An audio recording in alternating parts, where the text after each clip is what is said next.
Siguiente párrafo. En efecto, la denuncia de Manos Limpias se basa en supuestas informaciones de esa constelación de cabeceras ultraconservadoras arriba referida. Como veis, ahora ya, además de derecha y ultraderecha, se utiliza la palabra ultraconservador. Subrayo lo de supuestas informaciones porque tras su publicación hemos ido desmintiendo las falsedades vertidas al tiempo que Begoña ha emprendido acciones legales contra esos mismos digitales, acciones legales para que esos mismos digitales rectifiquen lo que sostenemos son informaciones espurias. En fin, de nuevo seguimos en este fragmento al menos con la verdad o no de estas informaciones. Esta estrategia de acoso y derribo lleva meses perpetrándose, como vemos. Aquí voy a seguir leyendo el párrafo. Esta estrategia de acoso y derribo lleva meses perpetrándose. Por tanto, no me sorprende la sobreactuación del señor Feijóo y el señor Abascal. En este atropello tan grave como burdo, ambos son colaboradores necesarios junto a una galaxia digital ultraderechista y la organización Manos Limpias. De hecho, fue el señor Feijóo quien denunció el caso ante la Oficina de Conflicto de Intereses, pidiendo para mí de 5 a 10 años de inhabilitación para el ejercicio de cargo público. Esta parte es interesante también porque se introduce ya directamente el nombre de políticos concretos y se extiende lo que se llama aquí como una estrategia de acoso y derribo, no solo a los medios que han publicado estas noticias, sino a los políticos que se podrían ver beneficiados por ellas. Incluso acudiendo a que Feijóo hubiera denunciado al presidente pidiendo inhabilitación para el ejercicio de cargo público. Dentro de este, digamos, también de este diagnóstico, de este estado de la cuestión que nos transmite la carta Pedro Sánchez, donde de pronto pues parece que hay un conchaveo, un apoyo, un acuerdo entre esos medios de comunicación ultraconservadores, ultraderechistas, ese sindicato que se dice también ultraconservador de Manos Limpias y la acción de los políticos que se podrían ver beneficiados, que estarían también colaborando dentro de ese clima hostil y que incluso pues, intentarían cosas como la que aquí parece, como la que aquí indica Pedro Sánchez, como intentar inhabilitarle. Sigo con el siguiente párrafo. La denuncia fue archivada doblemente por dicho organismo, cuyos funcionarios fueron descalificados posteriormente por la dirigencia del PP y de Vox.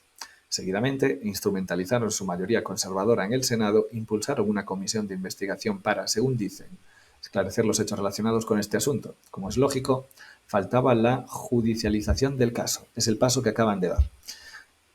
Aquí, dentro de esta misma narración, dentro de esta misma historia, de esta versión, ya se nos está diciendo que la denuncia fue archivada, es decir, que ese ataque que parecía haber sido encauzado por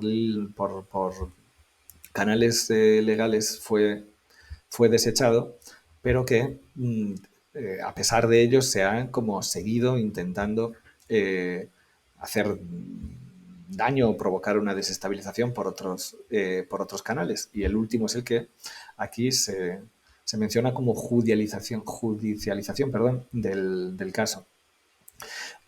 Esta parte, como digo, también es a la hora de entender la situación muy jugosa y más si en este caso damos un paso de vuelta al marxismo y atendemos a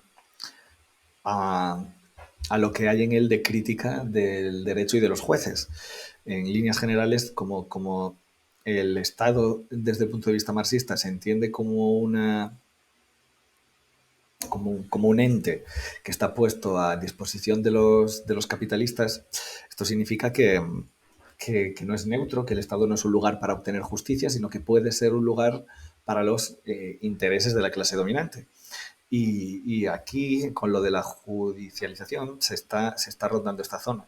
Se está rondando esta zona por la parte en la que no en general Pedro Sánchez vaya a acusar al Estado, porque él forma parte de él, sino que sí hay una acusación a una parte al oponente político, utilizando a los jueces de manera tortícera, de manera aviesa, de manera, de nuevo, por utilizar la palabra que empleé antes, interesada. Entonces puede ser que haya una parte de la justicia que en vez de hacer justicia esté al servicio del adversario político y entonces se haya llegado a este paso de judicializar el proceso para hacer más daño a través de una justicia que entonces no sería tal justicia, porque estaría interesada, porque no sería justa. Sigo. En resumen, se trata de una operación de acoso y derribo por tierra, mar y aire para intentar hacerme desfallecer en lo político y en lo personal atacando a mi esposa. El resumen de estos primeros párrafos, como vemos, se encuentra aquí después de la introducción, y os animaría a ver este texto del presidente como si fuera un comentario de texto de los que hemos hecho en clase, pero bueno, de una manera un poco más light. Como podéis ver, el comentario de texto de la carta del presidente no es como un comentario de texto de Kant y sus movidas. Pero 1, 2, 3, 4, 5, al sexto, séptimo párrafo se hace aquí una pequeña conclusión, resumen de lo anterior, diciendo directamente que todo esto se trata de una operación de acoso y derribo y que se le está atacando en lo político y en lo personal, y que se utiliza a su esposa, sobre todo se hace énfasis en esta parte personal, para atacar al presidente políticamente. Sigo con el siguiente párrafo. No soy un ingenuo, soy consciente de que denuncian a Begoña no porque haya hecho algo ilegal, ellos saben que no hay caso, sino por ser mi esposa, como soy también plenamente consciente de que los ataques que sufro no son a mi persona, sino a lo que represento. Una opción política progresista respaldada elección tras elección por millones de españoles, basada en el avance económico, la justicia social y la regeneración democrática. Aquí Pedro Sánchez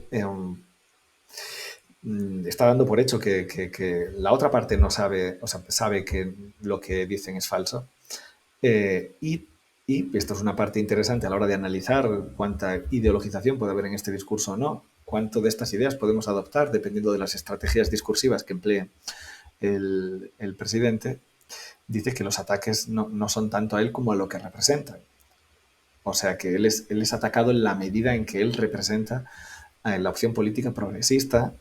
Aquí también os animaría a tener en cuenta los términos, qué quiere decir progresista, cómo de ideológico o no es el término progresista o conservador, sea para bien o para mal. Le demos una valoración positiva o negativa. Y la serie de características que pone aquí después. Sí que se ha respaldado elección tras elección por millones de españoles, basado en el avance económico, etc. Vale. Vamos al... Bueno, no, antes de seguir al siguiente párrafo, voy a detener de nuevo el vídeo y continuamos en un momento.